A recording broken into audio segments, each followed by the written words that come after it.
Praise the Lord. Hallelujah. Good morning. ఈరోజు దేవుని వాగ్దానము యోబు గ్రంథము 8వ అధ్యాయము 6వ వచనము. ఆయన నీయందు శ్రద్ధ నిలిపి నీ నివాస స్థలమును వర్ధిల్ల చేయును. ఆమేన్.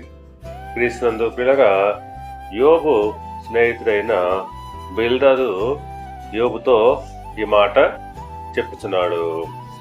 నిశ్చయముగా ఆయన నీ యందు శ్రద్ధ నిలిపి నీ నీతికి తగినట్లుగా నీ నివాస స్థలమును వర్ధిల్ల చేయును అని అంటున్నాడు.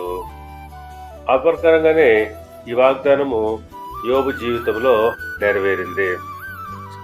అదే ప్రకారంగా ఎవరైతే నీతి న్యాయములను అనుసరిస్తూ దేవుని దృష్టికి యథార్థంగా జీవిస్తుంటారో వారి నీతికి తగినట్లుగా దేవుడు వారి నివాస స్థలమును వర్ధిల్ల చేయును.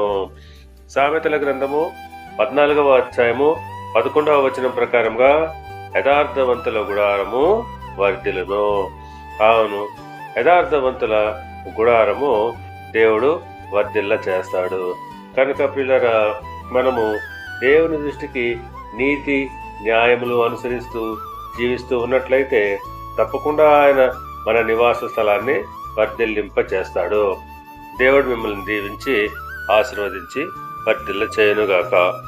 ఆమేన్.